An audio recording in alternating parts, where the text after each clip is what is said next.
On Sunday, we reached an agreement with Iran that achieves everything we set out to accomplish, everything and much more. Ending the current conflict, reopening the Strait of Hormuz, and preventing Iran from ever obtaining a nuclear weapon. That's what it was all about. That was about 99%. Iran cannot have a nuclear weapon. They can't develop it, buy it. They can never have a nuclear weapon. At the same time, with this announcement, or close to it, as people started to think it was going to happen when Iran was making some very positive statements, the stock market has surged to record highs, picking up thousands of points over the last short period of time, thousands of points. And oil is dropping like it has never dropped before, at levels that went in numbers, down $7, down $8.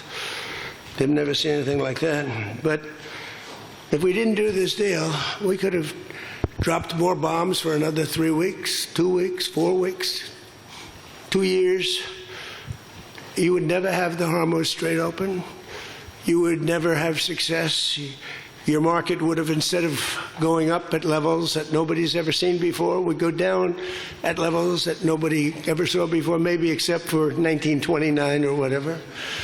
And you know, all the tough guys don't realize that this wasn't a 3-month deal. This was years in the making. You know why? Because I was the one that killed General Soleimani. And if I didn't kill General Soleimani, we probably wouldn't be talking right now about this deal, because he was a mad genius. They never were able to replace him. But a lot of people forget that. The tough guys, you know, the tough guys that would drive the country right down the tubes. The past 2 days have provided a chance to discuss the details of this historic agreement with many of our closest friends and allies, including the G7 nations and many presidents and prime ministers. As you saw, Prime Minister Modi was here. We had a long talk. He's a great guy. They are thrilled that we made a deal, every one of them. There's not one nation that came to us and said, please, sir, keep dropping bombs on them. Please keep dropping bombs. The stupid people say that. But I'm thrilled to report, and by the way, those last 2 days were brutal. $200 million worth of bombs. And, you know, it is expensive too, by the way, aside from everything else. And they knew I was coming for a third night. We informed them we're coming for a third night. They didn't have their Navy, it's sunk. They didn't have their Air Force, it's gone, not one plane.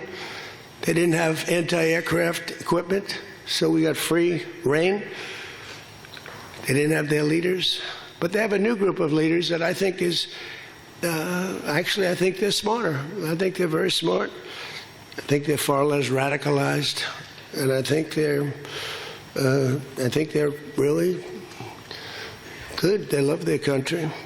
You know, you talk about regime change. Nobody will say that, but I guess that's, look, their one set of leaders is all gone. Their second set of leaders is all gone.